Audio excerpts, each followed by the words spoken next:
ਵਾਹਿਗੁਰੂ ਸਾਹਿਬ ਜੀ।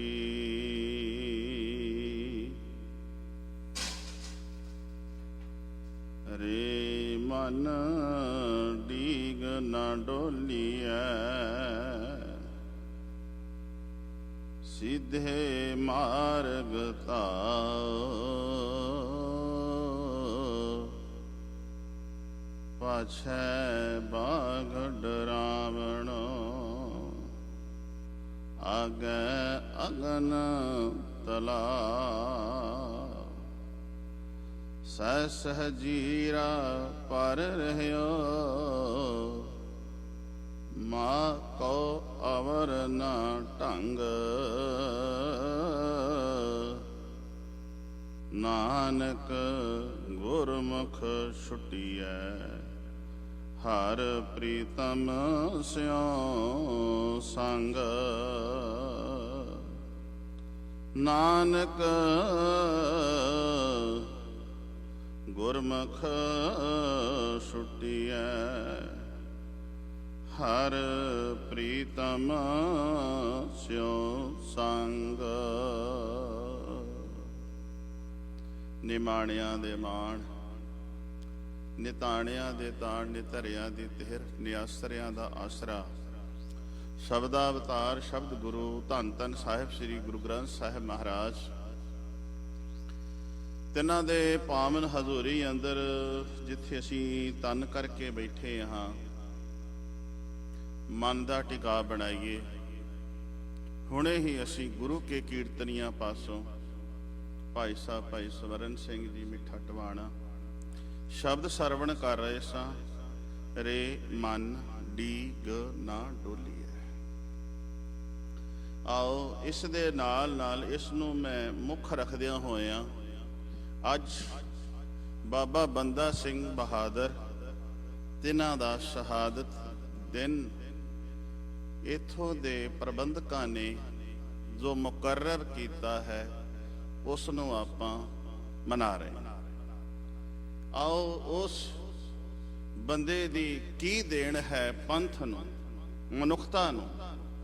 ਮੈਂ ਜਨਮ ਤੇ ਸ਼ਹਾਦਤ ਤੇ ਜੋ ਦੇਣ ਹੈ ਉਸ ਨੂੰ ਆਪ ਜੀ ਦੇ ਸਨਮੁਖ ਰੱਖਣਾ ਚਾਹਾਂਗਾ। ਪਰ ਪਹਿਲਾਂ ਬੇਨਤੀ ਕਰਦਾ, ਜਿੱਥੇ ਸਾਡਾ ਤਨ ਹੈ ਮਨ ਦਾ ਟਿਕਾ ਬਣਾਈਏ, ਕਰੀਏ ਰਸਨਾ ਨੂੰ ਸਫਲਾ, ਕੋਈ ਵੀ ਰਸਨਾ ਵਾਂਝੀ ਨਾ ਰਹਿ ਜਾਵੇ।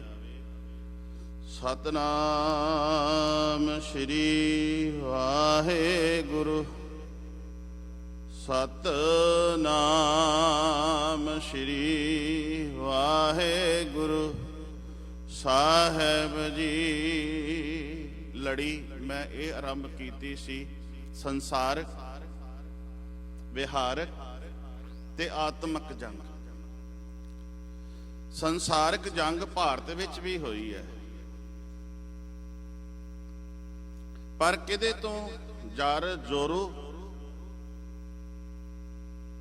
ਜਰ ਪੈਸਾ, ਜ਼ੋਰੂ ਇਸਤਰੀ।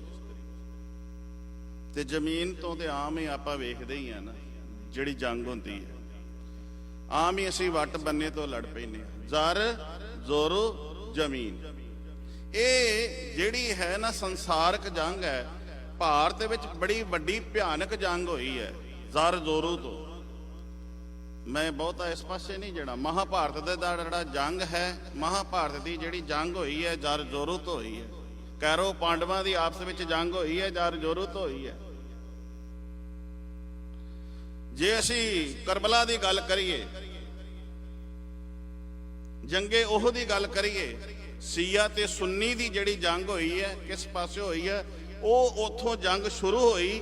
ਹੁਣ ਤੱਕ ਆਪਾਂ ਖਬਰਾਂ ਵਿੱਚ ਪੜ੍ਹ ਰਹੇ ਹਾਂ, ਸੀਰੀਆ ਦੇ ਵਿੱਚ ਵੇਖੋ ਸੀਆ ਤੇ ਸੁੰਨੀ ਦੀ ਜੰਗ ਅਜੇ ਵੀ ਛਿੜੀ ਹੋਈ ਹੈ। ਕਿਸ ਕਾਹਦੀ ਜੰਗ ਹੈ?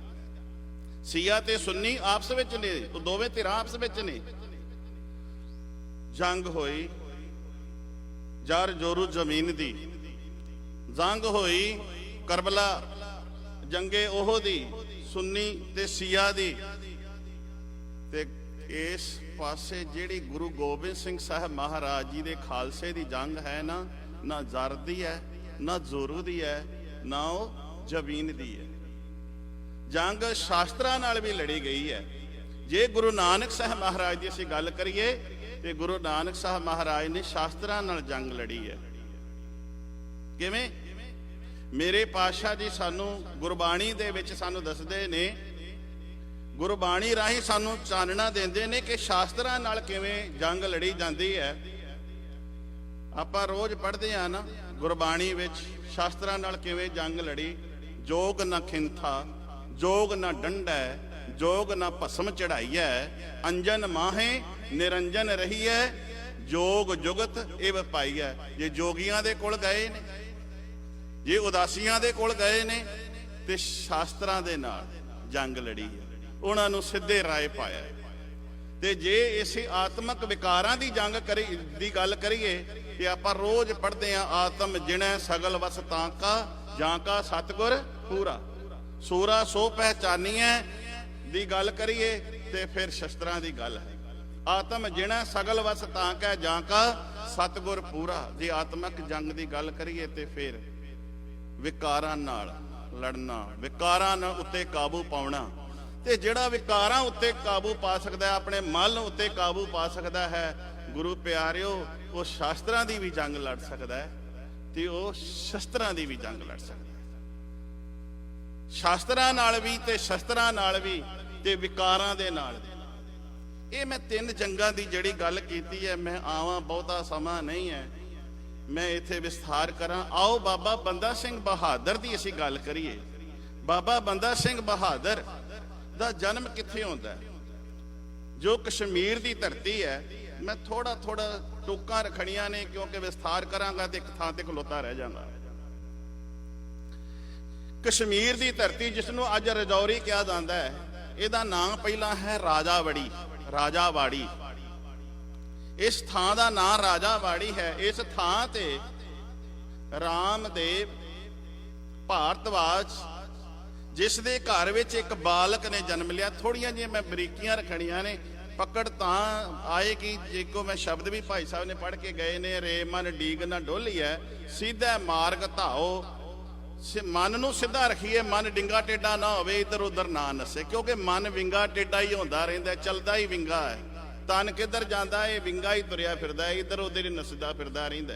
ਤੇ ਮੇਰੇ ਪਾਤਸ਼ਾਹ ਨੇ ਤਾਂ ਹੀ ਕਿਹਾ, ਰੇ ਮਨ ਡੀਗ ਨਾ ਡੋਲੀਐ, ਸਿੱਧਾ ਮਾਰਗ ਤੋਂ ਭਟਕਦਾ ਨਾ ਫਿਰ, ਤੂੰ ਸਿੱਧੇ ਰਾਹ ਤੇ ਤੁਰ। ਵੇਖ ਪਾਤਸ਼ਾਹ ਬਾਗ ਡਰਾਵਣ, ਪਾਤਸ਼ਾਹ ਤੋਂ ਭਾਵ ਹੈ ਪਿੱਛੇ ਤੈਨੂੰ ਆ ਮੌਤ ਤੈਨੂੰ ਡਰਾ ਰਹੀ ਹੈ। ਕਾਲ ਬਿਆਲ ਜੋ ਪਰਿਓ ਡੋਲੇ, ਭਾਵ ਬਗਿਆੜ ਰੂਪੀ ਤੇਰੇ ਮੌਤ ਤੇਰੇ ਪਿੱਛੇ ਲੱਗੀ ਹੈ। ਤੇ ਅੱਗੇ ਅਗਨ ਤਲਾਓ ਵਾਲੀ ਗੱਲ ਇਹ ਹੈ ਕਿ ਅੱਗੇ ਅੱਗ ਦਾ ਤਲਾਅ ਹੈ, ਫਿਰ ਤੈਨੂੰ ਫਿਰ ਕੁੰਭੀ ਨਰਕ ਵਿੱਚ ਪੈਣਾ ਹੈ, ਫਿਰ ਜੰਮਣਾ ਹੈ, ਇਹ ਵਾਰ-ਵਾਰ ਲਟਕਣਾ ਹੈ। ਇਸ ਕਰਕੇ ਮਨ ਨੂੰ ਹਮੇਸ਼ਾ ਹੀ ਇਹ ਗੱਲ ਕਹਿੰਦੇ ਰਹੀਏ ਵੀ ਜੇ ਤੂੰ ਮਨਾ ਇੱਧਰ ਉੱਧਰ ਦੌੜਦਾ ਰਹੇਗਾ, ਨਸਦਾ ਰਹੇਗਾ, ਅੱਗੇ ਅੱਗ ਦਾ ਤਲਾਅ ਫੇਰ ਹੀ ਹੈ, ਭਾਵ ਜੰਮਣਾ ਹੀ ਤੇ ਮਰਨਾ ਵੀ ਹੈ। ਤੇ ਫਿਰ ਤੈਨੂੰ ਵਾਰ-ਵਾਰ ਜਦੋਂ ਜਨਮ ਲੈਣਾ ਤੈਨੂੰ ਪੁੱਠਾ ਜ਼ਰੂਰ ਲਟਕਣਾ ਪੈਣਾ ਹੈ। ਇਸ ਕਰਕੇ ਮੈਂ ਫਿਰ ਕਹਾਂ ਕਿ ਮਨ ਨੂੰ ਕਾਬੂ ਰੱਖੋ। ਜਦੋਂ ਦੇਵ ਰਾਮ ਦੇ ਘਰ ਵਿੱਚ ਭਾਰਤਵਾਜ ਜਿਹੜਾ ਹੈ, ਇਸ ਦੇ ਘਰ ਵਿੱਚ ਬਾਲਕ ਜਨਮ ਲੈਂਦਾ। ਜਨਮ ਲੈਣ ਵਾਲੇ ਦੇ ਬਾਲਕ ਦਾ ਨਾਮ ਜਿਹੜਾ ਹੈ ਲక్ష్మణ ਦਾਸ ਰੱਖਿਆ ਜਾਂਦਾ ਹੈ। ਕਈਆਂ ਨੇ ਲక్ష్మణ ਦੇਵ ਕਿਹਾ, ਬਹੁਤਾ ਇਸ ਪਾਸੇ ਨਾ ਜਾਓ, ਲక్ష్మణ ਦੇਵ ਕਹਿ ਲਈਏ। ਲక్ష్మణ ਦੇਵ ਦੇ ਜਿਹੜੇ ਮਾਤਾ ਪਿਤਾ ਨੇ ਉਹ ਕਿਰਤ ਕਰਦੇ ਨੇ, ਖੇਤੀਬਾੜੀ ਦਾ ਕੰਮ ਕਰਦੇ ਨੇ। ਖੇਤੀਬਾੜੀ ਦਾ ਕੰਮ ਕਰਦੇ ਆ। ਇਹ ਜਿਹੜਾ ਲక్ష్మణ ਦੇਵ ਹੈ ਇਹ ਰਾਜਪੂਤਾਨੇ, ਰਾਜਪੂਤਾਂ ਦਾ ਪੁੱਤਰ ਹੈ। ਰਾਜਪੂਤ ਉਹਨਾਂ ਦਾ ਬਾਲਕ ਹੋਣ ਕਰਕੇ ਰਾਜਪੂਤਾਂ ਨੂੰ ਬਹੁਤਾ ਇਹ ਚਾਹ ਹੁੰਦਾ ਹੈ ਸ਼ਸਤਰ ਵਾਹੁਣਾ, ਸ਼ਸਤਰ ਚਲਾਉਣਾ ਤੇ ਸ਼ਿਕਾਰ ਖੇਡਣਾ। ਤੇ ਇਹ ਰਾਜਪੂਤ ਦਾ ਪੁੱਤਰ ਲక్ష్మణ ਦੇਵ ਤੀਰ ਅੰਦਾਜ਼ ਬਹੁਤ ਵੱਡਾ ਹੈ। ਤੀਰ ਅੰਦਾਜ਼ੀ ਕਰਨ ਲੱਗ ਪਿਆ ਛੋਟੀ ਉਮਰ ਦੇ ਵਿੱਚੋਂ। ਤੇ ਜਦੋਂ ਤੀਰ ਅੰਦਾਜ਼ੀ ਕਰਦਾ ਹੈ ਤੇ ਤੀਰ ਅੰਦਾਜ਼ੀ ਜਦੋਂ ਸਿੱਖ ਗਿਆ ਤੇ 11 ਤੇ 12 ਵਰਿਆਂ ਦਾ ਲਗਭਗ ਹੁੰਦਾ ਹੈ, ਇਹ ਬਾਹਰ ਜੰਗਲ ਵੱਲ ਜਾਂਦਾ ਹੈ। ਆਪਣੇ ਤੀਰਾਂ ਦੀ ਪਰਖ ਕਰਨ ਲੱਗਦਾ ਹੈ ਕਿ ਮੈਂ ਤੀਰ ਦਾ ਨਿਸ਼ਾਨਾ ਮੇਰਾ ਕਿਹੋ ਜਿਹਾ ਹੈ। ਜਦੋਂ ਤੀਰਾਂ ਦੀ ਪਰਖ ਕਰਦਾ ਹੈ, ਇੱਕ ਹਿਰਨੀ ਮਾਦਾ ਹੈ, ਉਸ ਉੱਤੇ ਜਦੋਂ ਤੀਰ ਦਾ ਵਾਰ ਕਰਦਾ ਹੈ ਉਹ ਧਰਤੀ ਤੇ ਗਿਰ ਜਾਂਦੀ ਹੈ। ਜਿਵੇਂ ਧਰਤੀ ਤੋਂ ਡਿੱਗਦੀ ਹੈ ਧਿਆਨ ਇੱਕ ਹੋਰ ਮੈਂ ਨਿੱਕੀ ਜੀ ਗੱਲ ਕਹਾਂ। ਲੋਕ ਹਰਨ ਨੂੰ ਪਹਿਲਾਂ ਕੰਡ ਹੇੜੇ ਦੀ ਆਵਾਜ਼ ਨਾਲ ਵੀ ਬੁਲਾਉਂਦੇ ਸਨ।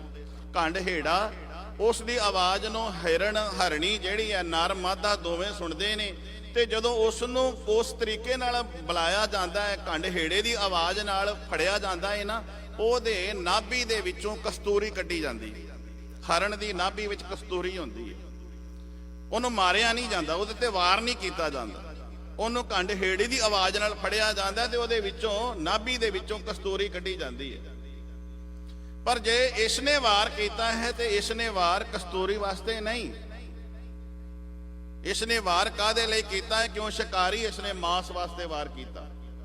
ਜਦੋਂ ਵਾਰ ਕੀਤਾ, ਹਰਣੀ ਧਰਤੀ ਤੇ ਡਿੱਗਦੀ ਹੈ, ਇਹ ਪੇਟ ਚਾਕ ਕਰਦਾ ਹੈ। ਇਹ ਆਪਾਂ ਬਹੁਤਿਆਂ ਨੇ ਸੁਣਿਆ ਹੋਇਆ, ਮੈਂ ਨਿੱਕਾ ਜ਼ਿਆਦਾ ਨਹੀਂ ਇਸ ਪਾਸੇ ਜਾਂਦਾ। ਪੇਟ ਚਾਕ ਕਰਦਾ, ਉਸ ਦੇ ਵਿੱਚੋਂ ਬੱਚੇ ਨਿਕਲਦੇ ਨੇ, ਦੋ ਤੜਫ ਤੜਫ ਕੇ ਇਸ ਦੇ ਸਾਹਮਣੇ ਮਰ ਜਾਂਦੇ ਨੇ, ਮਾਂ ਦੇ ਸਾਹਮਣੇ, ਉਸ ਦੇ ਹਰਣੀ ਦੇ ਸਾਹਮਣੇ ਮਰਦੇ ਨੇ। ਜਦੋਂ ਇਹ ਲక్ష్మణ ਦੇਵ ਵੇਖਦਾ ਹੈ ਵੀ ਮੇਰੇ ਕੋਲੋਂ ਐਡਾ ਵੱਡਾ ਗੁਨਾਹ ਹੋ ਗਿਆ, ਨਿੱਕੇ ਨਿੱਕੇ ਬੱਚੇ ਜਿਹੜੇ ਨੇ ਤੜਫ ਤੜਫ ਕੇ ਮਰ ਗਏ, ਉਸ ਵੇਲੇ ਕਾਨੀਆਂ ਤੋੜ ਦਿੰਦਾ ਤੀਰ ਦੀਆਂ, ਧਨੁਸ਼ ਨੂੰ ਮਰੋੜ ਕੇ ਸੁੱਟ ਦਿੰਦਾ ਹੈ। ਤੇ ਮਾਨਸਿਕ ਪ੍ਰੋਬਲਮ ਜਿਹਨੂੰ ਅਸੀਂ ਕਹਿੰਦੇ ਆ ਨਾ, ਮਨ ਦੀ ਪ੍ਰੋਬਲਮ, ਇਹ ਹੁਣ ਮਾਨਸਿਕ ਪ੍ਰੋਬਲਮ ਹੋ ਗਈ। ਆਪਣੇ ਆਪ ਦੇ ਅੰਦਰ ਪਛਤਾਤਾਪ ਕਰਦਾ, ਬਹੁਤਾ ਕਿਸੇ ਨਾਲ ਬੋਲਦਾ ਨਹੀਂ ਹੈ, ਬਹੁਤਾ ਹੱਸਦਾ ਨਹੀਂ ਹੈ, ਖੇਡਦਾ ਨਹੀਂ ਹੈ, ਕਿਉਂਕਿ ਆਪਣੇ ਆਪ ਹੀ ਪਛਤਾਤਾਪ ਕਰੀ ਜਾ ਰਿਹਾ, ਆਪਣੇ ਮਨ ਦੇ ਵਿੱਚ ਹੀ ਮੇਰੇ ਕੋਲ ਬਹੁਤ ਵੱਡਾ ਗੁਨਾਹ ਹੋ ਗਿਆ। ਹੁਣ ਮਾਪੇ ਜਿਹੜੇ ਨੇ ਬੜੇ ਪਰੇਸ਼ਾਨ ਰਹਿਣ ਲੱਗ ਪਏ। ਮਾਪਿਆਂ ਦੇ ਮਨ ਵਿੱਚ ਇਹ ਖਿਆਲ ਆਇਆ ਕਿ ਪੁੱਤਰ ਨੂੰ ਪਤਾ ਨਹੀਂ ਕਿਹੜਾ ਕੋਈ ਜਿੰਨ ਚੰਬੜ ਗਿਆ, ਕੋਈ ਇਸ ਨੂੰ ਬਾਹਰ ਦੀ ਹਵਾ ਹੋ ਗਈ ਹੈ, ਬੋਲਦਾ ਕਿਉਂ ਨਹੀਂ ਹੈ, ਇਹ ਆਪਣੀ ਗੱਲ ਦੀ ਕੋਈ ਅੰਦਰ ਦੀ ਗੱਲ ਦੱਸਦਾ ਨਹੀਂ ਹੈ, ਚੁੱਪ ਸ਼ਾਂਤ ਕਿਉਂ ਰਹਿੰਦਾ ਹੈ। ਤੇ ਹੁਣ ਵੀ ਤੇ ਉਸ ਸਮੇਂ ਵੀ ਬਹੁਤੇ ਡਾਕਟਰੀ ਇਲਾਜ ਨਹੀਂ ਸੀ, ਵੈਦਿਕ ਇਲਾਜ ਨਹੀਂ ਸੀ ਹੁੰਦੇ। ਜੇ ਪਿੰਡਾਂ ਵਿੱਚ ਬਾਬਿਆਂ ਨੇ ਆਉਣਾ, ਜੋਗੀਆਂ ਨੇ ਆਉਣਾ, ਉਦਾਸੀਆਂ ਨੇ ਆਉਣਾ, ਨਾਥਾਂ ਨੇ ਆਉਣਾ, ਤੇ ਬੀਬੀਆਂ ਨੇ ਆਪਣੇ ਬੱਚੇ ਨੂੰ ਉਸ ਬਾਬੇ ਦੇ ਕੋਲ ਲੈ ਜਾਣਾ ਵੀ ਇਹਨੂੰ ਵੇਖੋ ਜੀ ਕੁਝ ਪ੍ਰੋਬਲਮ ਹੈ, ਇਹ ਬੋਲਦਾ ਨਹੀਂ ਹੈ। ਹੁਣ ਲక్ష్మణ ਦੇਵ ਦੀ ਮਾਤਾ ਨੂੰ ਇਹ ਪਤਾ ਲੱਗਾ ਕਿ ਜਾਨਕੀ ਦਾਸ ਇਸ ਪਾਸੇ ਆਇਆ ਹੋਇਆ ਹੈ। ਤੇ ਉਸ ਸਮੇਂ ਜਿਹੜੇ ਬਹੁਤਾ ਪ੍ਰਚਾਰ, ਜਿਹੜੀਆਂ ਪ੍ਰਚਾਰਕ ਸ਼੍ਰੇਣੀਆਂ ਸਨ, ਇਹ ਉਦਾਸੀ ਸਨ ਜਾਂ ਜੋਗੀ ਸਨ, ਜਾਂ ਆਪਾਂ ਭੰਗਰ ਮਸ਼ੰਗਰ ਨਾਥ ਕਹਿੰਦੇ ਆ ਇਹ, ਜਾਂ ਗੁਰੂ ਨਾਨਕ ਸਾਹਿਬ ਮਹਾਰਾਜ ਦੇ ਸਪੁੱਤਰ ਬਾਬਾ ਸ਼੍ਰੀ ਚੰਦ ਦੀ ਗੱਲ ਕਰੀਏ, ਇਹ ਖਾੜੇ ਸਨ, ਸ਼੍ਰੇਣੀਆਂ ਸਨ, ਇਹ ਜਾ ਕੇ ਨਗਰਾਂ ਵਿੱਚ ਪ੍ਰਚਾਰ ਕਰਦੇ ਸਨ। ਜਾਨਕੀ ਦਾਸ ਦੇ ਆਉਣ ਦਾ ਰਾਜਾਵਾੜੀ ਜਿਹੜੀ ਰਜੌਰੀ ਦੀ ਧਰਤੀ ਹੈ, ਪਤਾ ਲੱਗਾ ਮਾਤਾ ਨੂੰ, ਲక్ష్మణ ਦੇਵ ਦੀ ਮਾਤਾ ਨੂੰ ਪਤਾ ਲੱਗਾ ਤੇ ਬਾਹੋਂ ਫੜਿਆ ਤੇ ਜਾਨਕੀ ਦਾਸ ਦੇ ਕੋਲ ਲੈ ਗਈ। ਕਹਿਣ ਲੱਗੀ ਜਾਨਕੀ ਦਾਸ ਨੂੰ ਵੀ ਇਹ ਮੇਰੇ ਪੁੱਤਰ ਨੂੰ ਪਤਾ ਨਹੀਂ ਕੀ ਹੋ ਗਿਆ, ਬੋਲਦਾ ਨਹੀਂ, ਇਹ ਕੋਈ ਆਪਣੇ ਮਨ ਦੀ ਗੱਲ ਨਹੀਂ ਦੱਸਦਾ।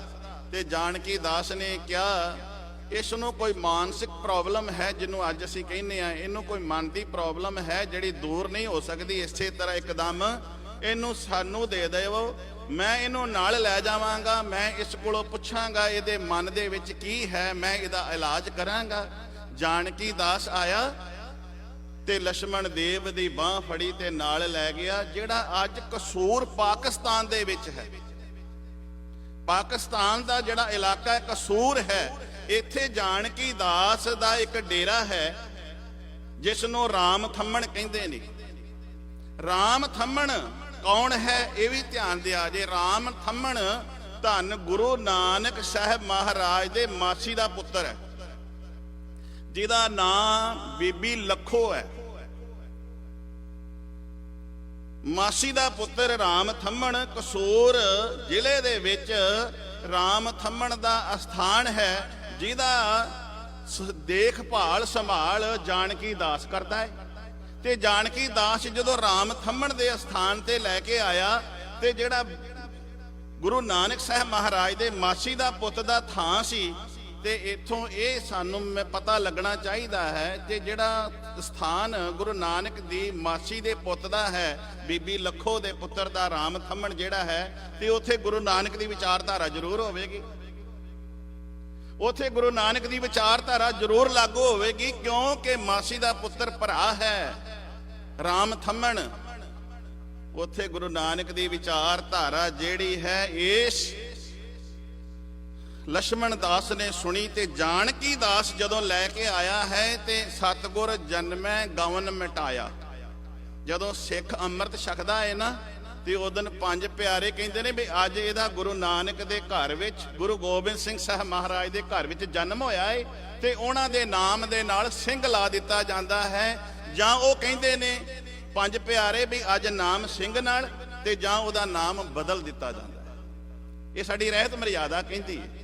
ਧਿਆਨ ਦਿਆ ਜੇ ਰਹਿਤ ਮਰਿਆਦਾ ਨੂੰ ਪੜ੍ਹਿਆ ਹੋਵੇ ਜਿਨ੍ਹਾਂ ਨੇ, ਨਾਮ ਨਾਲ ਸਿੰਘ ਲਾ ਦਿੱਤਾ ਜਾਂਦਾ ਹੈ, ਨਾਮ ਬਦਲ ਦਿੱਤਾ ਜਾਂਦਾ ਹੈ। ਜਦੋਂ ਜਾਨਕੀ ਦਾਸ ਦੀ ਇਹ ਕਮਾਂਡ ਹੇਠ ਆਇਆ, ਇਹਦਾ ਨਾਮ ਲక్ష్మణ ਦਾਸ ਤੋਂ ਮਾਧੋ ਦਾਸ ਪੈ ਗਿਆ।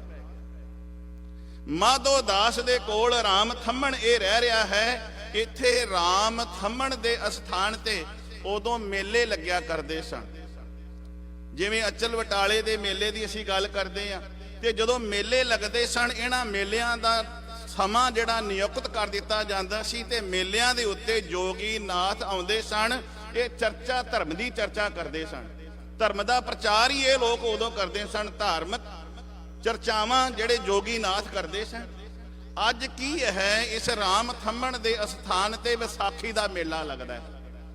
ਵਿਸਾਖੀ ਦਾ ਜਦੋਂ ਮੇਲਾ ਲੱਗਿਆ ਹੈ, ਇਸ ਰਾਮ ਥੰਮਣ ਦੇ ਅਸਥਾਨ ਤੇ ਲੋਕ ਬੜੇ ਬੜੇ ਜੋਗੀ ਨਾਥ ਆਏ ਨੇ। ਚਰਚਾਵਾਂ ਸ਼ੁਰੂ ਹੋ ਗਈਆਂ। ਦੱਖਣ ਦੇਸ਼ ਦੇ ਵਿੱਚੋਂ ਸੁਆਮੀ ਸਮਰੱਥ ਰਾਮਦਾਸ, ਇਹਦਾ ਨਾਂ ਹੈ, ਦੱਖਣ ਦੇਸ਼ ਵੱਲੋਂ ਆਇਆ। ਸੁਆਮੀ ਸਮਰੱਥ ਰਾਮਦਾਸ ਨਾਮ ਦਾ ਇਹ ਉਦਾਸੀ ਆਇਆ ਹੈ। ਤੇ ਉਦਾਸੀ ਇੱਥੇ ਆਇਆ ਜਿੱਥੇ ਰਾਮ ਥੰਮਣ ਹੈ। ਇੱਥੇ ਵੀ ਚਰਚਾ ਸ਼ੁਰੂ ਹੋ ਗਈਆਂ, ਵਿਚਾਰਾਂ ਸ਼ੁਰੂ ਹੋ ਗਈਆਂ। ਜਾਨਕੀ ਦਾਸ ਤੇ ਇਸ ਸੁਆਮੀ ਸਮਰੱਥ ਰਾਮਦਾਸ ਦੇ ਵਿੱਚ ਆਪਸ ਵਿੱਚ ਵਿਚਾਰ ਹੋਈ, ਚਰਚਾ ਹੋਈ।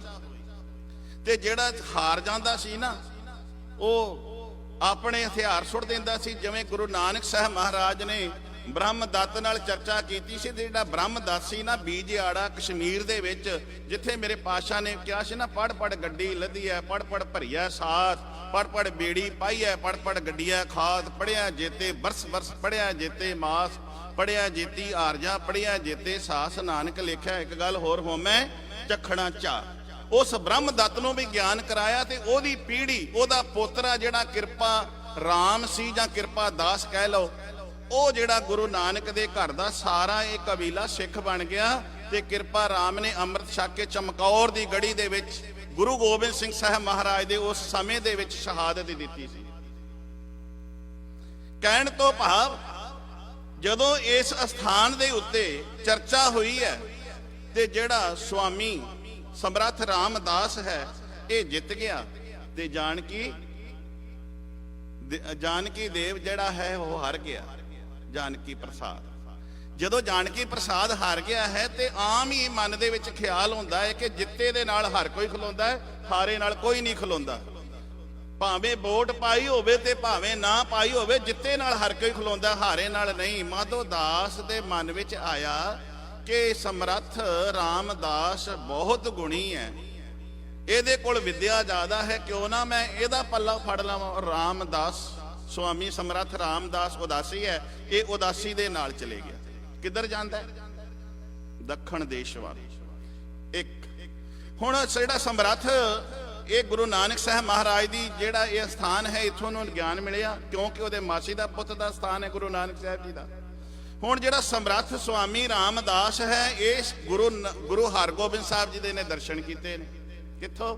ਜਦੋਂ ਨਾਨਕ ਮਤਾ ਸਾਹਿਬ ਵਾਲੇ ਪਾਸੇ ਹਰਗੋਬਿੰਦ ਸਾਹਿਬ ਮਹਾਰਾਜ ਜੀ ਜਾਂਦੇ ਨੇ, ਇਹ ਜਿਹੜਾ ਸੁਆਮੀ ਹੈ ਨਾ, ਉਸ ਪਾਸੇ ਇੱਕ ਸ਼੍ਰੀਨਗਰ ਕਸ਼ਮੀਰ ਵਿੱਚ ਹੈ, ਇੱਕ ਸ਼੍ਰੀਨਗਰ ਗੜਵਾਲ ਦੇ ਵਿੱਚ ਹੈ। ਜਿਹੜਾ ਗੜਵਾਲ ਵਾਲਾ ਪਾਸਾ ਹੈ, ਉਸ ਪਾਸੇ ਹਰਗੋਬਿੰਦ ਸਾਹਿਬ ਮਹਾਰਾਜ ਜੀ ਜਾ ਰਹੇ ਸਨ। ਘੋੜੇ ਤੇ ਸਵਾਰ ਨੇ, ਨਾਲ ਸਿੱਖ ਹਥਿਆਰਬੰਦ ਨੇ, ਸ਼ਸਤਰ ਧਾਰੀ ਨੇ, ਜਾਹੋ ਜਲਾਲ ਹੈ। ਇਸ ਸੁਆਮੀ ਸਮਰੱਥ ਰਾਮਦਾਸ ਨੇ ਵੇਖਿਆ, ਕਹਿਣ ਲੱਗਾ ਆਪਦਿਆਂ ਕਰਿੰਦਿਆਂ ਨੂੰ, ਇਹ ਕੌਣ ਜਾ ਰਿਹਾ ਹੈ? ਤੇ ਉਹਨਾਂ ਨੇ ਦੱਸਿਆ, ਇਹ ਸਾਹਿਬ ਸ੍ਰੀ ਗੁਰੂ ਨਾਨਕ ਸਾਹਿਬ ਮਹਾਰਾਜ ਦੇ 6ਵੇਂ ਗੱਦੀ ਦੇ ਵਾਰਸ ਹਰਗੋਬਿੰਦ ਸਾਹਿਬ ਜੀ ਜਾ ਰਹੇ ਨੇ। ਤੇ ਉਹਨੇ ਮਨ ਵਿੱਚ ਖਿਆਲ ਆਇਆ, ਗੁਰੂ ਨਾਨਕ ਸਾਹਿਬ ਮਹਾਰਾਜ ਜੀ ਤੇ ਉਦਾਸੀ ਸਨ। ਉਹਨਾਂ ਨੇ ਤੇ ਪਰਿਵਾਰ ਨੂੰ ਛੱਡਿਆ, ਉਹਨਾਂ ਨੇ ਤੇ ਸੰਸਾਰ ਨੂੰ ਛੱਡਿਆ। ਇਸ ਹਥਿਆਰ ਸ਼ਸਤਰ ਬੰਦ ਘੋੜਿਆਂ ਤੇ ਸਵਾਰ ਤੇ ਜਾਹੋ ਜਲਾਲ ਨਾਲ ਜਾ ਰਹੇ ਨੇ। ਮਨ ਵਿੱਚ ਫੁਰਨਾ ਫੁਰਿਆ, ਗੁਰੂ ਸਾਹਿਬ ਜੀ ਦੇ ਅੱਗੋਂ ਹੋ ਕੇ ਦੀਦਾਰ ਕੀਤੇ। ਜਦੋਂ ਮੇਰੇ ਪਾਤਸ਼ਾਹ ਦੇ ਦੀਦਾਰ ਕੀਤੇ ਹਰਗੋਬਿੰਦ ਸਾਹਿਬ ਮਹਾਰਾਜ ਦੇ, ਤੇ ਸਵਾਲ ਆਮ ਹੀ ਸੀ। ਇਹ ਸੁਆਮੀ ਨੇ ਸਵਾਲ ਕਰ ਦਿੱਤਾ, ਉਦਾਸੀ ਨੇ ਸਵਾਲ ਕਰ ਦਿੱਤਾ, ਗੁਰੂ ਨਾਨਕ ਸਾਹਿਬ ਮਹਾਰਾਜ ਤੇ ਉਦਾਸੀ ਸਨ, ਉਹਨਾਂ ਨੇ ਤੇ ਪਰਿਵਾਰ ਸੰਸਾਰ ਛੱਡ ਦਿੱਤਾ, ਤੇ ਤੁਸੀਂ ਇਹ ਹਥਿਆਰਬੰਦ ਸ਼ਸਤਰਧਾਰੀ ਸਿੱਖ ਸੈਨਿਕ ਤੇ ਜਾਹੋ ਜਲਾਲ। ਹੁਣ ਹਰਗੋਬਿੰਦ ਸਾਹਿਬ ਮਹਾਰਾਜ ਨੇ ਕਿਹਾ, ਸੁਆਮੀ ਸਮਰੱਥ ਰਾਮਦੇਵ ਰਾਮਦਾਸ, ਤੇਰੇ ਮਨ ਦਾ ਜਿਹੜਾ ਫੁਰਨਾ ਹੈ ਉਹ ਸਹੀ ਨਹੀਂ ਹੈ। ਗੁਰੂ ਨਾਨਕ ਸਾਹਿਬ ਮਹਾਰਾਜ ਨੇ ਸੰਸਾਰ ਨਹੀਂ ਛੱਡਿਆ, ਗੁਰੂ ਨਾਨਕ ਸਾਹਿਬ ਜੀ ਨੇ ਪਰਿਵਾਰ ਨਹੀਂ ਛੱਡਿਆ। ਆਪਾਂ ਪੜ੍ਹਦੇ ਆ ਨਾ, ਅੰਦਰੋਂ ਜਿਨਕਾ ਮੋਹ ਟੁੱਟਾ ਤਿਨਕਾ ਸ਼ਬਦ ਸੱਚਾ ਹੈ ਸਵਾਰਿਆ। ਉਹਨੇ ਸੰਸਾਰ ਦੇ ਨਾਲ ਮੇਰੇ ਗੁਰੂ ਨਾਨਕ ਸਾਹਿਬ ਜੀ ਨੇ ਮੋਹ ਛੱਡਿਆ ਹੈ, ਪਕੜ ਛੱਡੀ ਹੈ, ਸੰਸਾਰ ਨਹੀਂ ਛੱਡਿਆ। ਆਪ ਗ੍ਰਸਤੀ ਰਹੇ ਨੇ, ਪਰਿਵਾਰ ਵਿੱਚ ਵੀ ਰਹੇ ਨੇ, ਪਰ ਜਗਤ ਜਲੰਦੇ ਨੂੰ ਠਾਰਦੇ ਰਹੇ ਨੇ, ਸੰਸਾਰ ਨਹੀਂ ਛੱਡਿਆ। ਮੇਰੇ ਗੁਰੂ ਨੇ ਮੈਂ ਸ਼ਸਤਰਾਂ ਨਾਲ ਜੰਗ ਕੀਤੀ, ਤੇ ਉਸ ਸਾਹਿਬ ਸ੍ਰੀ ਗੁਰੂ ਨਾਨਕ ਸਾਹਿਬ ਮਹਾਰਾਜ ਨੇ ਸ਼ਾਸਤਰਾਂ ਨਾਲ ਕੀਤੀ ਹੈ। ਉਹ ਜਿਹੜੀ ਗੱਲ ਮੈਂ ਪਹਿਲਾਂ ਬਾਣੀ ਰਾਹੀਂ ਕਹੀ ਸੀ ਨਾ, ਜੋਗ ਨਾ ਖਿੰਥਾ ਜੋਗ ਨਾ ਡੰਡਾ ਜੋਗ ਨਾ ਭਸਮ ਚੜਾਈਐ। ਇਹ ਮੇਰੇ ਪਾਤਸ਼ਾਹ ਨੇ ਪਰਿਵਾਰ ਸੰਸਾਰ ਨਹੀਂ ਛੱਡਿਆ। ਭੁੱਲਿਆਂ ਨੂੰ ਰਾਹ ਪਾਉਣ ਲਈ ਮੇਰੇ ਪਾਤਸ਼ਾਹ ਗਏ, ਤੇ ਜਦੋਂ ਸ਼ਸਤਰਾਂ ਦੀ ਗੱਲ ਕੀਤੀ, ਸ਼ਾਸਤਰਾਂ ਦੀ ਗੱਲ ਕੀਤੀ, ਸੁਆਮੀ ਸਮਰੱਥ ਰਾਮਦੇਵ ਕਹਿੰਦਾ ਮੰਨ ਗਿਆ, ਮੈਂ ਇਸ ਗੱਲ ਨੂੰ ਕਬੂਲ ਕਰਦਾ।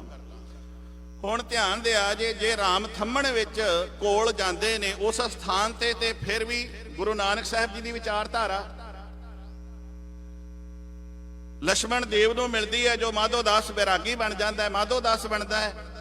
ਤੇ ਜੇ ਸੁਆਮੀ ਸਮਰੱਥ ਰਾਮਦਾਸ ਦੇ ਕੋਲ ਜਾਂਦਾ ਹੈ ਮਾਧੋ ਦਾਸ, ਤੇ ਹਰਗੋਬਿੰਦ ਸਾਹਿਬ ਮਹਾਰਾਜ ਦਾ ਜਿਹੜਾ ਹੈ ਪ੍ਰਕਿਰਿਆ, ਜੋ ਹਰਗੋਬਿੰਦ ਸਾਹਿਬ ਮਹਾਰਾਜ ਦੀ ਪ੍ਰਕਿਰਿਆ ਹੈ ਸ਼ਾਸਤਰਾਂ ਨਾਲ ਜੰਗ ਕਰਨ ਦੀ, ਉਹ ਵੀ ਸਾਰੀ ਇਸ ਦੇ ਕੋਲ ਆ ਜਾਂਦੀ ਹੈ। ਤੇ ਜਿਹੜਾ ਸ਼ਿਵਾਜੀ ਮਰਹੱਟਾ ਹੈ ਨਾ, ਸੁਆਮੀ ਸਮਰੱਥ ਰਾਮਦਾਸ ਸ਼ਿਵਾਜੀ ਮਰਹੱਟਾ ਦਾ ਗੁਰੂ ਹੋਇਆ। ਤੇ ਸੁਆਮੀ ਸਮਰੱਥ ਰਾਮਦਾਸ ਨੇ ਸ਼ਿਵਾਜੀ ਮਰਹੱਟਾ ਨੂੰ ਕਿਹਾ ਸੀ, ਜੋ ਹਰਗੋਬਿੰਦ ਸਾਹਿਬ ਮਹਾਰਾਜ ਨੇ ਜੋ ਬਚਨ ਇਸ ਨੂੰ ਕਹੇ ਸਨ, ਉਹੋ ਹੀ ਉਹਨੂੰ ਕਹੇ ਸਨ ਸ਼ਿਵਾਜੀ ਮਰਹੱਟੇ ਨੂੰ, ਵੀ ਸ਼ਾਸਤਰ ਤੇ ਸ਼ਸਤਰ ਦੋਵਾਂ ਦਾ ਸੁਮੇਲ ਹੋਣਾ ਚਾਹੀਦਾ। ਸ਼ਸਤਰ ਸੁੱਟਣੇ ਨਹੀਂ ਚਾਹੀਦੇ, ਸ਼ਸਤਰ ਚੁੱਕਣੇ ਚਾਹੀਦੇ ਨੇ, ਜ਼ਾਲਮ ਤੇ ਜ਼ੁਲਮ ਦੀ ਹਨੇਰੀ ਨੂੰ ਮਿਟਾਉਣ ਵਾਸਤੇ। ਸ਼ਿਵਾਜੀ ਮਰਹੱਟੇ ਨੇ ਸੁਆਮੀ ਸਮਰੱਥ ਰਾਮਦਾਸ ਦੇ ਕਹਿਣ ਤੇ ਸ਼ਸਤਰ ਚੁੱਕੇ ਸਨ। ਹੁਣ ਇਹ ਜਿਹੜਾ ਇਹ ਪ੍ਰਕਿਰਿਆ ਚੱਲ ਰਹੀ ਹੈ, ਇਹ ਗੁਰੂ ਸਾਹਿਬ ਜੀ ਦੀ ਅਸੀਂ ਕਈ ਵਾਰੀ ਕਹਿ ਦਿੰਦੇ ਆ ਵੀ ਬਾਬਾ ਬੰਦਾ ਸਿੰਘ ਬਹਾਦਰ, ਜਦੋਂ ਹਿੰਦੂ ਧਰਮ ਦੇ ਵਿੱਚ ਕਹਿ ਦਿੰਦੇ ਨੇ ਵੀ ਬਾਬਾ ਬੰਦਾ ਸਿੰਘ ਬਹਾਦਰ ਹਿੰਦੂ ਸੀ, ਉਹ ਬੈਰਾਗੀ ਸੀ, ਉਹ ਵੇਖੋ ਜੀ ਸਾਹਿਬਜ਼ਾਦਿਆਂ ਦਾ ਬਦਲਾ ਲੈਣ ਲਈ ਉੱਥੋਂ ਆਇਆ। ਨਹੀਂ ਜੀ, ਉਹ ਗੁਰੂ ਨਾਨਕ ਦੇ ਘਰ ਦਾ ਸਿੱਖ ਸੀ। ਉਹਨੇ ਗੁਰੂ ਨਾਨਕ ਦੇ ਘਰ ਦੀ ਸਿੱਖੀ ਨੂੰ ਧਾਰਨ ਕੀਤਾ। ਕਿਵੇਂ? ਗੁਰੂ ਨਾਨਕ ਦੀ ਵਿਚਾਰਧਾਰਾ ਨਾਲ ਜੁੜ ਗਿਆ ਏ। ਭਾਵੇਂ ਬਾਹਰ ਦੇ ਆਕਾਰ ਕਰਕੇ ਨਹੀਂ ਜੁੜਿਆ, ਪਰ ਅੰਦਰੋਂ ਜੁੜ ਚੁੱਕਾ ਸੀ। ਗੁਰੂ ਨਾਨਕ ਦੀ ਸਿੱਖੀ ਨੂੰ ਉਹਨੇ ਫਾਲੋ ਕਰ ਲਿਆ ਸੀ। ਉਹਦੇ ਅੰਦਰ ਗੁਰੂ ਨਾਨਕ ਦੀ ਜਿਹੜੀ ਮਰਿਆਦਾ ਆਉਣੀ ਸ਼ੁਰੂ ਹੋ ਗਈ ਸੀ। ਹਰਗੋਬਿੰਦ ਸਾਹਿਬ ਮਹਾਰਾਜ ਦੇ ਮੈਸੇਜ ਮਿਲ ਗਏ। ਰਾਮ ਥੰਮਣ ਦੇਵ ਦੇ ਸਥਾਨ ਤੋਂ, ਜੋ ਮਾਸੀ ਦਾ ਪੁੱਤ ਭਰਾ ਹੈ ਸਾਹਿਬਾਂ ਦਾ, ਉੱਥੋਂ ਗੁਰੂ ਨਾਨਕ ਦੀ ਵਿਚਾਰਧਾਰਾ ਮਿਲੀ। ਜਦੋਂ ਦੱਖਣ ਦੇਸ਼ ਵਿੱਚ ਜਾਂਦਾ ਹੈ, ਤੇ ਦੱਖਣ ਦੇਸ਼ ਵਿੱਚ ਜਾ ਕੇ ਫਿਰ ਔਗੜ ਦਾਸ ਨੂੰ ਇਹ ਆਪਣਾ ਫਿਰ ਗੁਰੂ ਧਾਰਨ ਕਰ ਲੈਂਦਾ। ਕਿਉਂਕਿ ਸੁਆਮੀ ਸਮਰੱਥ ਰਾਮਦਾਸ ਦੀ ਜਿਹੜੀ ਮੌਤ ਹੈ 1683 ਨੂੰ ਹੋ ਜਾਂਦੀ ਹੈ। ਫਿਰ ਔਗੜ ਦਾਸ ਨੂੰ ਧਾਰਨ ਕਰਦਾ ਹੈ ਗੁਰੂ। ਤੇ ਜਦੋਂ ਔਗੜ ਦਾਸ ਨੂੰ ਪਹਿਲਾਂ ਧਿਆਨ ਦਿਆ ਜੇ, ਫਿਰ ਇਹ ਉਦਾਸੀ ਤੋਂ ਜੋਗੀ ਬਣ ਜਾਂਦਾ। ਪਹਿਲਾਂ ਬੈਰਾਗੀ, ਜਦੋਂ ਨਾਮ ਮਾਧੋ ਦਾਸ ਹੈ ਉਦੋਂ ਬੈਰਾਗ ਆ ਗਿਆ। ਫਿਰ ਜਦੋਂ ਸੁਆਮੀ ਸਮਰੱਥ ਦੇਵ ਦਾਸ ਮਿਲਦਾ ਹੈ ਉਦੋਂ ਇਹ ਉਦਾਸੀ ਬਣਦਾ ਹੈ। ਤੇ ਜਦੋਂ ਔਗੜ ਦਾਸ ਮਿਲਦਾ ਹੈ ਉਦੋਂ ਇਹ ਜੋਗੀ ਬਣਦਾ ਹੈ। ਤੇ ਜਦੋਂ ਔਗੜ ਦਾਸ ਨੂੰ ਮਿਲ ਕੇ ਇਸ ਦੀ ਮੌਤ ਹੋ ਜਾਂਦੀ ਹੈ ਔਗੜ ਦਾਸ ਦੀ 1696 ਵਿੱਚ, ਫਿਰ ਇਹ ਉਹ ਆਸ਼ਰਮ, ਉਹ ਟਿਕਾਣਾ ਬਣਾ ਲੈਂਦਾ ਹੈ ਜਿੱਥੇ ਧੰਨ ਗੁਰੂ ਗੋਬਿੰਦ ਸਿੰਘ ਸਾਹਿਬ ਮਹਾਰਾਜ 1708 ਨੂੰ ਮਿਲਦੇ ਨੇ। 1708 ਨੂੰ ਜਦੋਂ ਸਤਿਗੁਰੂ ਜੀ ਦੱਖਣ ਦੇਸ਼ ਵੱਲ ਜਾਂਦੇ ਨੇ ਨਾ, ਦੱਖਣ ਦੇਸ਼ ਜਾਣ ਲੱਗਿਆ ਪਾਤਸ਼ਾਹ ਇਸ ਨੂੰ ਮਿਲਣ ਵਾਸਤੇ ਜਾ ਰਹੇ ਨੇ ਤੇ ਦਾਦੂ ਦੁਆਰੇ ਜਾਂਦੇ ਨੇ। ਜੋ ਦਾਦੂ ਰਾਮ ਦਾ ਇੱਕ ਦੁਆਰਾ ਹੈ, ਜਿੱਦਾਂ ਜਿਹੜਾ ਉਸ ਦੀ ਸੇਵਾ ਸੰਭਾਲ ਕਰ ਰਿਹਾ ਹੈ ਭਾਈ ਜੈਤੋ, ਜੋ ਇਹ ਪਿੰਡ ਨਰੈਣੂ ਦੇ ਵਿੱਚ ਦੱਸਿਆ ਜਾਂਦਾ ਹੈ ਥਾਂ ਦਾਦੂ ਰਾਮ ਦਾ। ਗੱਦੀ ਨਸ਼ੀਨ ਸੀ ਜੈਤ ਰਾਮ। ਤੇ ਜਦੋਂ ਜੈਤ ਰਾਮ ਦੇ ਕੋਲ ਗੁਰੂ ਗੋਬਿੰਦ ਸਿੰਘ ਸਾਹਿਬ ਮਹਾਰਾਜ ਅਗਾਂਹ ਨੂੰ ਜਾਣ ਲੱਗਦੇ ਨੇ ਨਾ ਦੱਖਣ ਦੇਸ਼ ਵੱਲ, ਤੇ ਉਦੋਂ ਜੈਤ ਰਾਮ ਨੇ ਕਿਹਾ ਪਾਤਸ਼ਾਹ ਪੰਜਵੱਟੀ ਤੋਂ ਅੱਗੇ ਨਾ ਜਾਇਓ। ਕਹਿਣ ਲੱਗੇ ਕਿਉਂ? ਕਹਿਣ ਲੱਗੇ ਨੇ ਉਸ ਪਾਸੇ ਇੱਕ ਔਗੜ ਦਾਸ ਦਾ ਚੇਲਾ ਹੈ ਜਿਹੜਾ ਆਪਣੇ ਸਿੰਘਾਸਣ ਤੇ ਬਿਠਾਉਂਦਾ ਹੈ ਤੇ ਫਿਰ ਪੱਤ ਤੋਂ ਬੇਪੱਤ ਕਰ ਦਿੰਦਾ। ਤਾਂ ਪਾਤਸ਼ਾਹ ਗੁਰੂ ਗੋਬਿੰਦ ਸਿੰਘ ਸਾਹਿਬ ਮਹਾਰਾਜ ਜੀ ਕਹਿਣ ਲੱਗੇ ਅਸੀਂ ਉਹਨੂੰ ਹੀ ਮਿਲਣ ਚੱਲੇ। ਕਿਉਂ ਕਿ ਧਿਆਨ ਦਿਆ ਜੇ ਇਹ ਗੁਰੂ ਗੋਬਿੰਦ ਸਿੰਘ ਸਾਹਿਬ ਜੀ ਨੂੰ ਵੀ ਮਿਲਿਆ ਹੈ। ਕਿਵੇਂ ਮਿਲਿਆ? ਤੁਸੀਂ ਕਹੋਗੇ ਪੁੱਛੋ ਕਿਵੇਂ ਮਿਲਿਆ? ਗੁਰੂ ਹਰਗੋਬਿੰਦ ਸਾਹਿਬ ਮਹਾਰਾਜ ਨੂੰ ਦੇ ਇਸ ਨੇ ਸਿੱਖਿਆ ਸੁਣੀ ਹੈ। ਗੁਰੂ ਨਾਨਕ ਸਾਹਿਬ ਮਹਾਰਾਜ ਦੀ ਸਿੱਖਿਆ ਨੂੰ ਗ੍ਰਹਿਣ ਕੀਤਾ ਹੈ ਤੇ ਹਰਗੋਬਿੰਦ ਸਾਹਿਬ ਮਹਾਰਾਜ ਨੂੰ ਕਲਖਲ ਦੇ ਵਿੱਚ, ਜੋ ਹਰਦੁਆਰ ਕਲਖਲ ਹੈ, ਇੱਥੇ ਪਾਤਸ਼ਾਹ ਦੇ ਦਰਸ਼ਨ ਇਸਨੇ ਕੀਤੇ ਨੇ। ਜਿਹੜੀ ਕੋਈ ਵੀ ਪ੍ਰਕਿਰਿਆ ਨਾ ਇੱਕ ਦਿਨ ਵਿੱਚ ਨਹੀਂ ਚਾਲੂ ਹੋ ਜਾਂਦੀ। 1984 ਦਾ ਜਿਹੜਾ ਅਸੀਂ ਕਾਂਡ ਕਹਿੰਦੇ ਆ, ਇੱਕ ਦਿਨ ਵਿੱਚ ਨਹੀਂ ਹੋ ਗਿਆ ਵੀ ਇੱਕ ਦਿਨ ਹੀ ਸਾਰਾ ਕੁਝ ਹੋ ਗਿਆ। ਨਹੀਂ, ਇਹ ਬੜੀ ਪੁਰਾਣੀ ਇਹ ਬ੍ਰਾਹਮਣੀ ਨੀਤੀ ਜਿਹੜੀ ਸੀ ਨਾ, ਪੁਰਾਣੀ ਪ੍ਰਕਿਰਿਆ ਚੱਲ ਰਹੀ ਸੀ ਵੀ ਸਿੱਖ ਰਾਜ ਕਿਵੇਂ ਕਰ ਰਹੇ ਨੇ, ਸਿੱਖ ਇੰਨੀ ਤਰੱਕੀ ਕਿਵੇਂ ਕਰ ਰਹੇ ਨੇ, ਇਹਨਾਂ ਨੂੰ ਦਬਾਇਆ ਜਾਵੇ ਤੇ ਦਬਾ ਕੇ ਇਹਨਾਂ ਨੂੰ ਗੁਲਾਮ ਰੱਖਿਆ ਜਾਵੇ। ਇਹ ਪ੍ਰਕਿਰਿਆ ਲੰਮੇ ਸਿਰਾਂ ਤੋਂ ਚੱਲਦੀ ਆ ਰਹੀ ਹੈ। 84 ਇੱਕ ਦਿਨ ਨਹੀਂ ਵਾਪਰ ਗਈ। ਇਹ ਬਾਬਾ ਬੰਦਾ ਸਿੰਘ ਬਹਾਦਰ ਇੱਕ ਦਿਨ 'ਚ ਸਿੱਖ ਨਹੀਂ ਬਣ ਗਿਆ। ਗੁਰੂ ਗੋਬਿੰਦ ਸਿੰਘ ਸਾਹਿਬ ਮਹਾਰਾਜ ਦੇ ਕਨਖਲ ਇਸ ਨੇ ਪਾਤਸ਼ਾਹ ਦੇ ਦੀਦਾਰ ਕੀਤੇ ਨੇ। ਕਦੋਂ? ਕਿ ਜਦੋਂ ਮਸੰਦਾਂ ਨੂੰ ਰਾਮ ਰਾਏ ਕੋਲ ਗੁਰੂ ਗੋਬਿੰਦ ਸਿੰਘ ਸਾਹਿਬ ਮਹਾਰਾਜ ਮਸੰਦਾਂ ਨੂੰ ਸਜਾਵਾਂ ਦੇ ਕੇ ਕੜਾਹੇ ਵਿੱਚ ਪਾ ਕੇ ਸਾੜ ਕੇ ਆਏ ਨੇ ਨਾ, ਉਦੋਂ ਕਨਖਲ ਵਾਲੇ ਪਾਸੇ ਇਹ ਫਿਰ ਰਿਹਾ ਸੀ ਆਪਣਾ ਕਬੀਲੇ ਦੇ ਨਾਲ। ਉਦੋਂ ਵੀ ਇਹਨੇ ਗੁਰੂ ਸਾਹਿਬ ਜੀ ਦੇ ਦਰਸ਼ਨ ਕੀਤੇ ਸਨ। ਸਿੱਖਿਆ ਵੀ ਮਿਲਦੀ ਰਹੀ ਤੇ ਗੁਰੂ ਗੋਬਿੰਦ ਸਿੰਘ ਸਾਹਿਬ ਮਹਾਰਾਜ ਦੇ ਦਰਸ਼ਨ ਵੀ ਕੀਤੇ ਨੇ। ਜਦੋਂ ਦੱਖਣ ਦੇਸ਼ ਵਿੱਚ ਦਰਸ਼ਨ ਕਰਦਾ ਹੈ ਮਾਧੋ ਦਾਸ ਬੈਰਾਗੀ, ਤੇ ਉਦੋਂ ਪੁੱਛਿਆ ਸੀ ਨਾ ਤੁਸੀਂ ਕੌਣ? ਤੇ ਗੁਰੂ ਗੋਬਿੰਦ ਸਿੰਘ ਸਾਹਿਬ ਮਹਾਰਾਜ ਨੇ ਕਿਹਾ ਤੂੰ ਜਾਣਦਾ ਹੈ। ਇੱਥੋਂ ਇਹ ਗੱਲ ਕਲੀਅਰ ਹੋ ਗਈ ਹੈ। ਜਦੋਂ ਉਹ ਆਪਣਾ ਜੋਰ ਜੋਗੀਆਂ ਜਤੀਆਂ ਵਾਲਾ ਜਿਹੜੀਆਂ ਉਹਦੇ ਕੋਲ ਰਿੱਧੀਆਂ ਸਿੱਧੀਆਂ ਸਨ ਸਾਰੀਆਂ ਲਾ ਲੈਂਦਾ ਹੈ। ਪਾਤਸ਼ਾਹ ਪਲੰਘੇ ਤੇ ਬੈਠੇ ਨੇ ਤੇ ਉਹਦੇ ਕੋਲ ਉਹ ਜਦੋਂ ਸਾਰੇ ਉਪਚਾਰ ਹਾਰ ਜਾਂਦਾ ਹੈ ਤੇ ਕਹਿੰਦਾ ਤੁਸੀਂ ਕੌਣ? ਤੇ ਇੱਥੋਂ ਸਿੱਧਾ ਇਹ ਹੈ ਮੇਰੇ ਪਾਤਸ਼ਾਹ ਕਹਿੰਦੇ ਨੇ ਜਿਸ ਨੂੰ ਤੂੰ ਜਾਣਦਾ ਹੈ। ਕਿਆ ਗੁਰੂ ਗੋਬਿੰਦ ਸਿੰਘ ਸਾਹਿਬ? ਕਿਆ ਹਾਂ। ਇੱਥੋਂ ਇਹ ਗੱਲ ਕਲੀਅਰ ਹੋ ਗਈ ਕਿ ਸਾਹਿਬ ਜੀ ਨੂੰ ਉਹ ਜਾਣਦਾ ਸੀ। ਤੇ ਜਦੋਂ ਅੱਖਾਂ 'ਚ ਅੱਖਾਂ ਪਾਈਆਂ, ਜਿਹੜੀ ਬੈਰਾਗ ਵਾਲੀ ਮੱਤ ਚੱਲ ਰਹੀ ਸੀ, ਸਾਰਾ ਦ੍ਰਿਸ਼ ਮੇਰੇ ਪਾਤਸ਼ਾਹ ਨੇ ਸਮਝਾ ਦਿੱਤਾ। ਕਿਹੜੇ ਖੂਨ ਡੁੱਲਣ ਦੀ, ਕਿਹੜੇ ਨਿਰਦੋਸ਼ਾਂ ਤੇ ਉਸ ਹਰਨੀ ਦੇ ਬੱਚਿਆਂ ਦੀ ਗੱਲ ਕਰਦਾ ਹੈ। ਬੰਦਾ ਸਿੰਘ ਬਹਾਦਰ ਇੱਥੇ ਤੇ ਨੀਹਾਂ ਵਿੱਚ ਵੀ ਚਿਣੇ ਜਾ ਰਹੇ ਨੇ। ਉਹ ਨਿਰਦੋਸ਼ ਨੀਹਾਂ ਵਿੱਚ ਵੀ ਚਿਣੇ ਜਾ ਰਹੇ ਨੇ। ਉਹ ਨਿਰਦੋਸ਼ਾਂ ਦਾ ਲਹੂ ਡੁੱਲ ਰਿਹਾ ਹੈ, ਧਰਤੀ ਲਹੂ ਨਾਲ ਲਾਲ ਹੋਈ ਪਈ ਹੈ। ਬਾਬਾ ਬੰਦਾ ਸਿੰਘ ਬਹਾਦਰ ਨੂੰ ਸਾਰੇ ਦਾ ਸਾਰਾ ਨਜ਼ਾਰਾ ਵਿਖਾਉਂਦੇ ਨੇ। ਤੇ ਜਦੋਂ ਬਾਬਾ ਬੰਦਾ ਸਿੰਘ ਬਹਾਦਰ ਗੁਰੂ ਚਰਨਾਂ ਤੇ ਢਾਈਂਦਾ, ਪਾਤਸ਼ਾਹ ਕਰੋ ਕਿਰਪਾ ਮੈਨੂੰ ਸੇਵਾ ਲਾਓ, ਤੇ ਪਹਿਲਾਂ ਅੰਮ੍ਰਿਤ ਛਕਾਉਂਦੇ। ਪਹਿਲਾਂ ਅੰਮ੍ਰਿਤ ਛਕਾ ਕੇ ਵੇਖੋ ਲਛਮਣ ਦਾਸ ਦਾ ਨਾਮ ਪਿਆ ਮਾਧੋ ਦਾਸ ਬੈਰਾਗੀ। ਫਿਰ ਪਿਆ ਨਾਮ ਇਸ ਦਾ ਜਦੋਂ ਰਾਮਦਾਸ ਦੇ ਕੋਲ ਜਾਂਦਾ ਹੈ।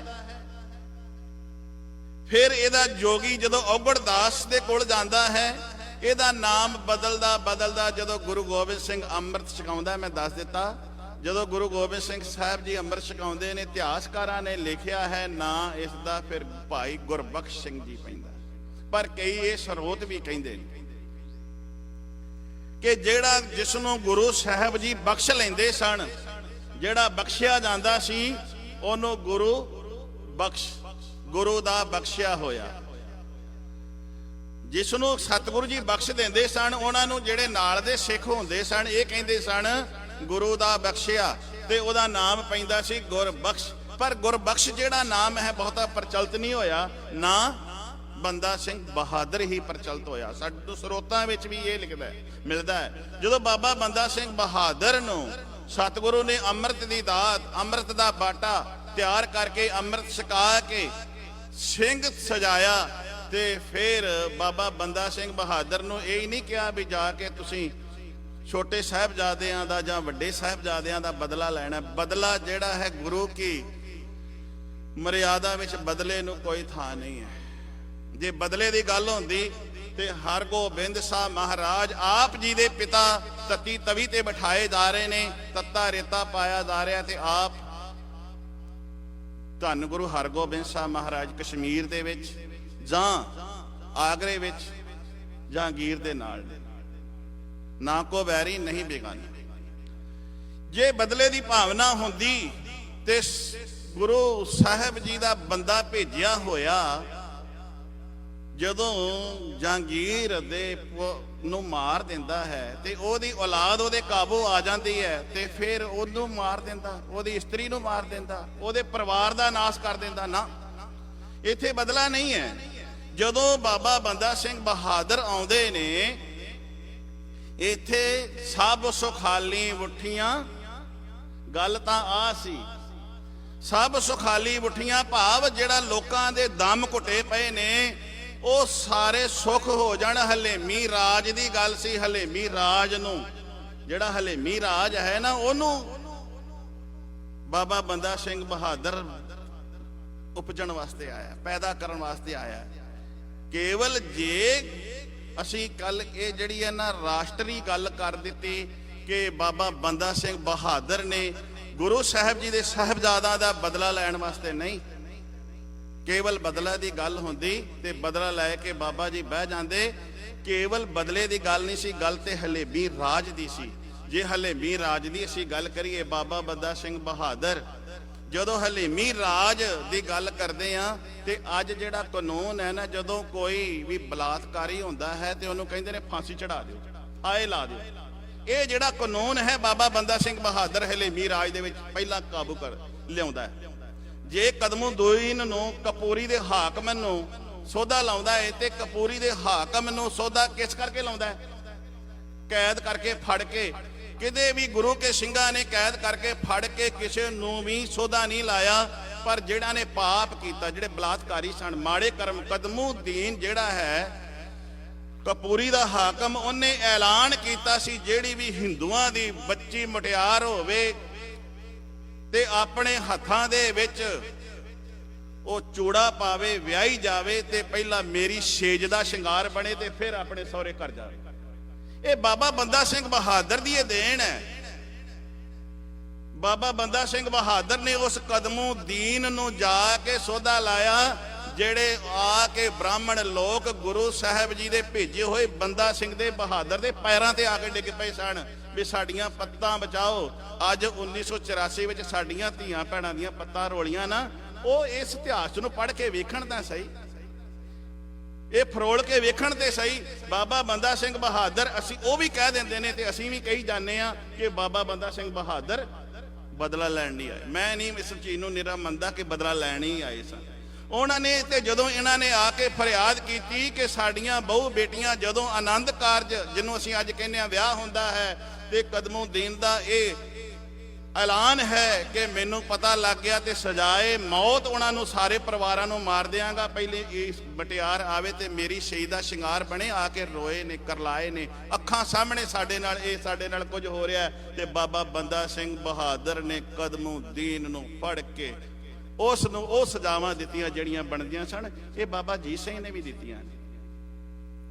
ਜਦੋਂ ਬਸੀ ਦੇ ਪਠਾਣਾ ਦੀ ਇੱਕ ਬੱਚੀ ਜਾਂ ਉਸ ਵਿਆਹੀ ਹੋਈ ਨੂੰ ਫੜ ਕੇ ਲੈ ਜਾਂਦਾ ਜਵਾਰ ਖਾਨ, ਤੇ ਸਤਿਗੁਰੂ ਜੀ ਗੁਰੂ ਗੋਬਿੰਦ ਸਿੰਘ ਸਾਹਿਬ ਮਹਾਰਾਜ ਜੀ ਉਦੋਂ ਵੀ ਕਹਿੰਦੇ ਨੇ ਜਾ ਬਾਬਾ ਜੀਤ ਸਿੰਘ ਨੂੰ 100 ਸਿੱਖਾਂ ਦਾ ਲਗਭਗ ਦਸਤਾ ਲੈ ਕੇ ਬਾਬਾ ਜੀਤ ਸਿੰਘ ਜਾਂਦੇ ਨੇ ਤੇ ਉਹਨੂੰ ਉਹ ਸਜ਼ਾਵਾਂ ਦਿੰਦੇ ਨੇ। ਇਹ ਜਿਹੜੇ ਕਾਨੂੰਨ ਨੇ ਸਿੱਖ ਰਾਜ ਨੂੰ ਬਣਾਉਣ ਵਾਸਤੇ, ਇਹ ਜਿਹੜੇ ਕਾਨੂੰਨ ਅੱਜ ਅਸੀਂ ਲਾਗੂ ਕਰਦੇ ਆ ਨਾ, ਅੱਜ ਭਾਰਤ ਵਿੱਚ ਇਹ ਕੋਈ ਕੁਕਰਮ ਹੁੰਦਾ ਹੈ ਤੇ ਸਾਰੇ ਆਵਾਜ਼ ਉਠਾਉਂਦੇ ਨੇ ਇਹਨੂੰ ਫਾਹੇ ਦਿੱਤਾ ਜਾਵੇ, ਇਹਨੂੰ ਫਾਂਸੀ ਲਾ ਦਿੱਤਾ ਜਾਵੇ। ਇਹ ਬਾਬਾ ਬੰਦਾ ਸਿੰਘ ਬਹਾਦਰ ਦੀ ਦੇਣ ਹੈ। ਤੇ ਬਾਬਾ ਬੰਦਾ ਸਿੰਘ ਬਹਾਦਰ ਨੇ ਜਦੋਂ ਇਹ ਸਾਰਾ ਕੁਝ ਵਾਕਿਆ ਕੀਤਾ ਨਾ, ਤੇ ਇਹਨਾਂ ਵਾਕਿਆਂ ਦੇ ਨਾਲ ਜੇ ਅਸੀਂ ਸਡੌਰੇ ਵੱਲ ਆਉਨੇ ਆ ਜਾਂ ਅਸੀਂ ਸਮਾਣੇ ਵੱਲ ਆਉਨੇ ਆ, ਜੇ ਸਡੌਰੇ ਵੱਲ ਆਈਏ ਤੇ ਜਿਹੜਾ ਬਾਬਾ ਬੰਦਾ ਸਿੰਘ ਬਹਾਦਰ ਉਸ ਥਾਂ ਨੂੰ ਫਤਿਹ ਕਰਦਾ ਹੈ, ਉਸ ਥਾਂ ਤੇ ਰਹਿਣ ਵਾਲਾ ਕੌਣ ਹੈ? ਪੀਰ ਬੁੱਧੂ ਸ਼ਾਹ। ਪੀਰ ਬੁੱਧੂ ਸ਼ਾਹ ਜਿਹੜਾ ਗੁਰੂ ਕਾ ਸਿੱਖ ਸੀ, ਉਹਦੇ ਉੱਤੇ ਬੜੇ ਅਤਿਆਚਾਰ ਕੀਤੇ ਸਨ। ਉਸਮਾਨ ਖਾਨ ਨੂੰ ਮਾਰ ਕੇ ਮੁਕਾਉਂਦੇ ਨੇ ਬਾਬਾ ਬੰਦਾ ਸਿੰਘ ਬਹਾਦਰ। ਤੇ ਜਿਹੜੇ ਉਹ ਕੇਸ ਤੇ ਅੜੇ ਹੋਏ ਕੰਗੇ ਸਮੇਤ ਜਿਹੜੇ ਕੇਸ ਨੇ ਨਾ, ਪੀਰ ਸ਼ਾਹ ਬੁੱਧੂ ਨੇ ਪਰਿਵਾਰ ਨੇ ਬੇਨਤੀ ਕੀਤੀ, ਸਾਡੀ ਝੋਲੀ ਵਿੱਚ ਉਹ ਦਾਤ ਪਾ ਦਿਓ ਮੁੜ ਕੇ ਜਿਹੜੀ ਗੁਰੂ ਗੋਬਿੰਦ ਸਿੰਘ ਸਾਹਿਬ ਨੇ ਪਾਈ ਸੀ। ਤੇ ਬਾਬਾ ਬੰਦਾ ਸਿੰਘ ਬਹਾਦਰ ਜੋ ਹੁਣ ਪੀਰ ਬੁੱਧੂ ਸ਼ਾਹ ਦਾ ਘਰ ਹੈ ਨਾ ਪੁਰਾਣਾ, ਉੱਥੇ ਬਹੁਤ ਸੁੰਦਰ ਸਥਾਨ ਬਣਿਆ। ਤੇ ਜਿਹੜੀ ਬਾਹਰ ਦੀ ਹਵੇਲੀ ਸੀ ਉਹਦੇ ਵਿੱਚ ਅੜੇ ਹੋਏ ਕੰਗੇ ਸਮੇਤ ਸਤਿਗੁਰੂ ਗੁਰੂ ਗੋਬਿੰਦ ਸਿੰਘ ਸਾਹਿਬ ਮਹਾਰਾਜ ਦੇ ਕੇਸ ਨੇ। ਬਾਬਾ ਬੰਦਾ ਸਿੰਘ ਉਸ ਨੂੰ ਖੁਦਵਾ ਕੇ ਪਟਵਾ ਕੇ ਤੇ ਫਿਰ ਉਹ ਅੜੇ ਹੋਏ ਕੰਗੇ ਸਮੇਤ ਕੇਸ ਜਿਹੜੇ ਸਨ ਪੀਰ ਬੁੱਧੂ ਸ਼ਾਹ ਦੀ ਜਿਹੜੀ ਪਰਿਵਾਰ ਹੈ ਉਸ ਨੂੰ ਸਪੁਰਦ ਕਰਦਾ ਹੈ। ਸਮਾਂ ਮੇਰਾ ਰੁਕ ਗਿਆ, ਸਮਾਂ ਮੈਨੂੰ ਅੱਗੇ ਨਹੀਂ ਜਾਣ ਦੇ ਰਿਹਾ। ਗੁਰੂ ਪਿਆਰਿਓ, ਮੈਂ ਇੰਨੀ ਗੱਲ ਕਹਿ ਕੇ ਮੇਰੇ ਪਿੱਛੋਂ ਸਾਡੇ ਜੋ ਆਪ ਜੀ ਚੰਗੀ ਭਲੀ ਭਾਂਤ ਜਾਣਦੇ ਹੋ, ਸੁਣ ਰਹੇ ਹੋ, ਭਾਈ ਸਾਹਿਬ ਭਾਈ ਜੋਗਾ ਸਿੰਘ ਜੀ ਭਾਗੋਵਾਲੀਆ ਪਹੁੰਚ ਚੁੱਕੇ ਨੇ, ਇਤਿਹਾਸ ਨੂੰ ਅੱਗੇ ਲੈ ਕੇ ਚੱਲਣਗੇ। ਮੈਂ ਸਿਰਫ ਇਹ ਨਿੱਕੀਆਂ ਨਿੱਕੀਆਂ ਘਟਨਾਵਾਂ ਸੁਣਾ ਰਿਹਾ ਸੀ ਕਿ ਬਾਬਾ ਬੰਦਾ ਸਿੰਘ ਬਹਾਦਰ ਨੂੰ ਅਸੀਂ ਕਿਸ ਅੱਖ ਨਾਲ ਵੇਖ ਰਹੇ ਹਾਂ, ਕਿਸ ਦ੍ਰਿਸ਼ ਨਾਲ ਵੇਖ ਰਹੇ ਹਾਂ, ਸਾਨੂੰ ਕਿਸ ਤਰ੍ਹਾਂ ਉਹਨਾਂ ਨੂੰ ਵੇਖਣਾ ਚਾਹੀਦਾ ਹੈ। ਇਹ ਆਉਣ ਵਾਲੇ ਸਮੇਂ ਵਿੱਚ ਆਪ ਸੁਣਦੇ ਰਹੋਗੇ। ਹੁਣ ਮੈਨੂੰ ਇਜਾਜ਼ਤ ਦਿਓ, ਮੈਂ ਇਹੋ ਹੀ ਬੇਨਤੀ ਕਰਾਂਗਾ ਕਿ ਇਸ ਅੱਖ ਨਾਲ ਵੇਖਿਆ ਜੇ, ਕੇਵਲ ਇਸ ਅੱਖ ਨਾਲ ਨਾ ਵੇਖਿਆ ਜੇ ਕਿ ਕੇਵਲ ਬਾਬਾ ਬੰਦਾ ਸਿੰਘ ਬਹਾਦਰ ਬਦਲਾ ਲੈਣ ਆਏ ਨੇ। ਨਹੀਂ, ਉਹ ਹਲੀਮੀ ਰਾਜ ਕਾਇਮ ਕਰਨ ਲਈ ਆਏ ਸਨ। ਵਾਹਿਗੁਰੂ ਜੀ ਕਾ ਖਾਲਸਾ, ਵਾਹਿਗੁਰੂ ਜੀ ਕੀ ਫਤਿਹ। ਵਾਹਿਗੁਰੂ ਜੀ ਕਾ ਖਾਲਸਾ, ਵਾਹਿਗੁਰੂ ਜੀ ਕੀ ਫਤਿਹ। ਭਾਈ ਸਾਹਿਬ ਗਿਆਨੀ ਦਿਲਬਾਗ ਸਿੰਘ ਜੀ ਹੈੱਡ ਗ੍ਰੰਥੀ ਗੁਰਦੁਆਰਾ ਸੀਸਗੰਜ ਦਿੱਲੀ ਵਾਲਿਆਂ ਦੇ ਕੋਲੋਂ